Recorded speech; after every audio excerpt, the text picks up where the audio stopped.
Hello students, welcome back to your own channel, that is Biosite, and today in this video we will talk about oogenesis, but this time inside the ovary. इससे पिछले वाले video में हमने पढ़ी थी oogenesis, but वो पढ़ी थी हमने इन ए line diagram.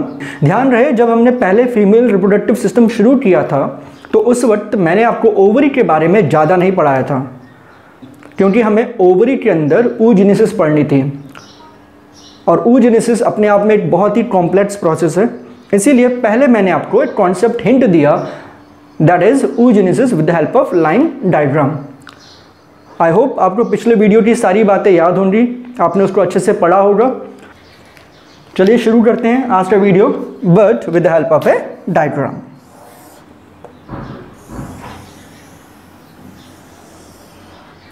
Now this is ovary, and we know that the lining of ovary is known as germinal epithelium, and it is composed of cuboidal cells which are known as oogenete cell. I think जितना मैंने अभी बोला है diagram को बनाते हुए आपको इतना तो याद ही होगा कि ये कैसे सेल्स हैं, क्यूबॉइडल सेल्स हैं।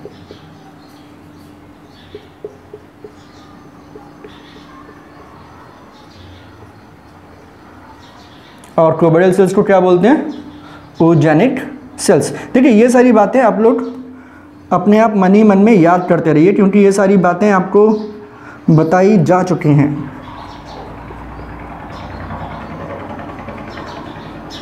तो what is this? This is germinal epithelium and it is composed of cuboidal cells. क्या कहते हैं इसको? Known as oogenete cells. Next point, अब आपको पता है कि the ovary is covered by a thin layer, और उसका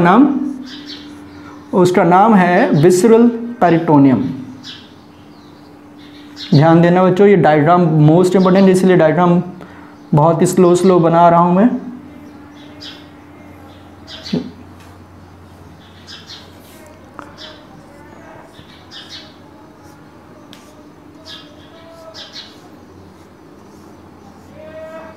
ये कौन सी लेयर है? This is visceral peritoneum. ध्यान देना, the lining of ovary is known as germinal epithelium and the ovary is covered by a thin layer known as visceral peritoneum. अब ovary अंदर से डिवाइड होती है दो पोर्शन में, आपको याद है।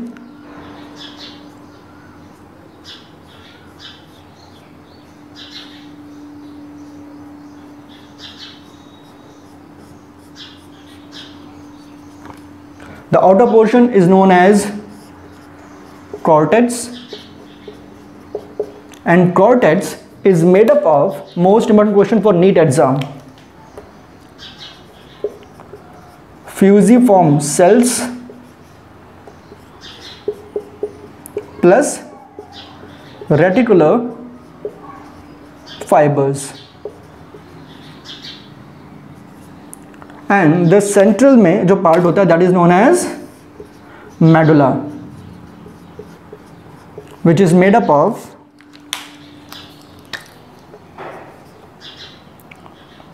vascular tissue and plus fibrous tissue। Vascular tissue का मतलब यहाँ पे कैपिलरीज होती हैं। आई थिंक इतना स्ट्रक्चर क्लियर है आपको। And this represent the broad ligament by which the ovary is attached with the uterus. अब हम शुरू करने जा रहे हैं oogenesis। तो अब सारा ध्यान यहाँ पर आपको अब रिलेट करना है इस वीडियो को विद द प्रीवियस वीडियो। देखिए क्या हुआ था, एम्ब्रियोनिक कंडीशन के अंदर नेस्ट, एग नेस्ट तो आपको याद होगा, एक सेल डिफ्रेंशिएट हो गया और उसके आसपास में बाकी सेल्स ने क्या बना ली, लेयर बना ली। ये जो सेंटर में है इसे बोलते हैं ऊगोनिया और इसे बोलते हैं फॉलिकल्स। ध्यान रहे ये थे तो एक ही सेल, पर अब ये क्या हो गए, ये डिफ्रेंशिएट हो गए, ये डिफ्रेंशिएट नहीं हो पाए और इसको मिला के हम क्या बोलते हैं, प्राइमोर्डियल फॉलिकल। याद है ना स्ट्रक्चर कहाँ हो रहा है, ये सब हो रहा है हमारे पास in the embryonic condition of female, ovary में ये सब हो रहा है। चलिए ना, अब इसके बाद क्या हुआ था, इसके बाद ये जो ऊगोनिया था वो कन्वर्ट हो गया था किसमें, प्राइमरी oocyte में। What is this, this is primary oocyte। और इसके आसपास में क्या होने लग जाएंगे, जो फॉलिकल सेल थे उनकी लेयर थिक होती जाएगी और वो सर्कल में अरेंज होते चले जाएंगे। देन दिस स्ट्रक्चर, देखिए जैसे जैसे फॉलिकल सेल मैच्योर होते जा रहे हैं, समझिए जरा, मैच्योर का मतलब है कि जब उनकी थिकनेस बढ़ती जा रही है, और थिकनेस बढ़ रही है, क्यों बढ़ रही है, बिकॉज नरिशमेंट दे रहा है किसे, प्राइमरी oocyte को। तो this is known as primary graafian follicle. यहां पे जरा एक बात समझिए, follicle cells plus primary oocyte, secondary oocyte is known as graafian follicle.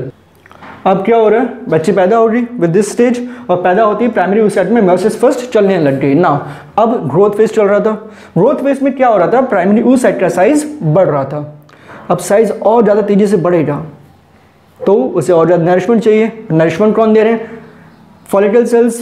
Follicle sales उसे नरिशमेंट देंगे तो क्या हो जाएंगे, वो डीजनरेट हो जाएंगे तो और फॉलिकल आएंगे, और फॉलिकल आएंगे तो थिकनेस बढ़ने लगेगी। तो this is again primary oocyte, पर इसके आसपास में थिकनेस क्या होने लग गई है, बढ़ने लग गई है। ग्राफिन फॉलिकल की क्या हो गई, थिकनेस बढ़ने लग गई है, और जो पास की लेयर है वो डीजनरेटेड सेल्स की होने लग गई है और ज़्यादा उसकी थिकनेस बढ़ रही है। तो this is known as secondary graafian follicle. अब क्या हो रहा है, यहाँ पे मेयोसिस फर्स्ट चल रही थी, मेयोसिस फर्स्ट अब कंप्लीट होने वाली है। अब जब मेयोसिस फर्स्ट कंप्लीट हो जाती then it result in the formation of secondary oocyte।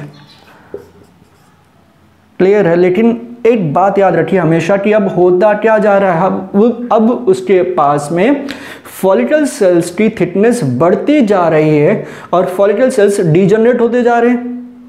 जब फॉलिकल सेल डीजनरेट हो जाएंगे तो वो क्या करेंगे, इसके आसपास में एक कैविटी, ये मान लीजिए ये रहे हमारे पास में ग्राफिन फॉलिकल्स, जिसमें कि हमारे पास मैच्योर भी हैं और जो नए नए आ रहे हैं वो भी आ रहे हैं। जो डीजेनरेटेड ग्राफिन फॉलिकल होते हैं वो कैविटी बना लेते हैं and that cavity is known as antrum. The cavity is known as antrum and this structure is known as tertiary graphene follicle. अब क्या हो रहा है, on the 14th day of the menstruation cycle, on the 14th day of the menstruation cycle, this secondary oocyte, this secondary oocyte is released from the ovary, released from the ovary. This is secondary oocyte on the 14th day of menstruation.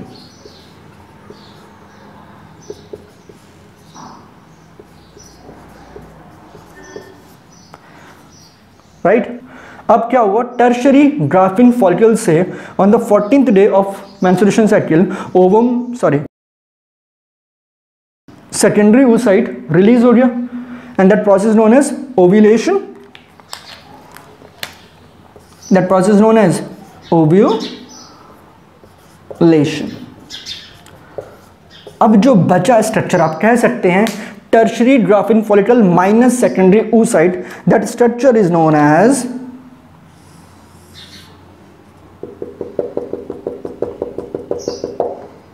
corpus luteum, is known as corpus luteum. This is also known as yellow body, and this release a hormone known as, यहाँ पे लिखते हैं progesterone. ठीक है, progesterone को pregnancy hormone भी कहा जाता है। अगर 14 डे पे ओवुलेशन हुआ है तो देयर इज अ चांस कि वहाँ पे फर्टिलाइजेशन हो सकता है, देयर इज अ चांस कि वहाँ पे प्रेगनेंसी सेटअप हो सकती है। तो उस प्रेगनेंसी को मेंटेन करने के लिए ये जो कॉर्पस ल्यूटेम है ये निकालता है एक हार्मोन जिसका नाम है प्रोजेस्टेरॉन। बट इफ फर्टिलाइजेशन नहीं होता, कोई प्रेगनेंसी सेटअप नहीं होती है, तो ये जो कॉर्पस ल्यूटियम है ये डीजनरेट होना शुरू हो जाएगा। ध्यान रहे, अगर प्रेगनेंसी हो जाती तो ये प्रोजेस्टेरॉन, तो ये कॉर्पस ल्यूटियम डीजनरेट नहीं होता। लेकिन अगर प्रेगनेंसी नहीं होती, अगर फर्टिलाइजेशन नहीं होता है, तो ये कॉर्पस ल्यूटियम डीजनरेट हो जाएगा and it further result in a dot like structure, in a small white dot like structure known as corpus albicans. It is also known as white scar या फिर white body। तो पहले हम इसको थोड़ा summarised वे में आपको दोबारा समझा देते हैं। In the embryonic condition primordial follicle, then primary graafian follicle, बच्ची पैदा हो गई, उसके अंदर मेयोसिस चलती जा रही है, इसी बीच में क्या बना हमारे पास secondary Graafian follicle, and meiosis complete हुई तो हमारे पास क्या बना टर्शरी ग्राफिन फॉलिकल। लेकिन टर्शरी ग्राफिन फॉलिकल में और क्या चीज बनी हमारे पास सेकेंडरी oocyte। अब इस सेकेंडरी oocyte में मेयोसिस 2 शुरू हो गई, राइट है ना, जो जाके हमारे पास मेटाफेज में अरेस्ट हो जाएगी। लेकिन अभी हमें उसको यहाँ से कुछ लेना देना नहीं है, तो यहाँ पे सेकेंडरी oocyte जो था वो रिलीज हो गया from the tertiary graphene follicle and that is known as ovulation. अब जो बचा हुआ स्ट्रक्चर था that is tertiary graphene follicle minus secondary oocyte equal to क्या बनना शुरू हुआ कॉर्पस ल्यूटियम। प्रेगनेंसी सेटअप होती है तो ये सस्टेन रहेगा, क्यों? क्योंकि ये निकालेगा क्या हार्मोन प्रोजेस्टेरॉन, तो क्या करेगा प्रेगनेंसी को बिल्ड करने में, प्रेगनेंसी को मेंटेन करेगा। लेकिन अगर फर्टिलाइजेशन नहीं होती है तो ये क्या हो जाएगा फीडबैक इनहिबिशन के थ्रू ये अपने आप को डीजनरेट कर देगा and it result in the formation of corpus albicans. चलिए, ये तो हो गया हमारे पास oogenesis फिनिश। थोड़ा सा हम जनरल पॉइंट्स और समझ लेते हैं। देखिए, फीमेल के अंदर 2 ओवरी होते हैं, एक लेफ्ट साइड में एक राइट साइड में। ऐसा नहीं है कि ओवम हर बार एक ही ओवरी से निकलता है फिर दोनों ओवरी से निकलता है, नो, बारी बारी से लेफ्ट राइट। पहली बात तो ये समझिए आप। दूसरी बात ये मैं आपको बता चुका हूँ, there is no concept of fresh ovum in the case of female because germinal epithelium after the birth कोई भी oogonia प्रोड्यूस नहीं करती है। And the very next point, very important point, कभी कभी क्या होता है कि क्रिमिनल केसेस में अगर किसी फीमेल की बॉडी मिलती है तो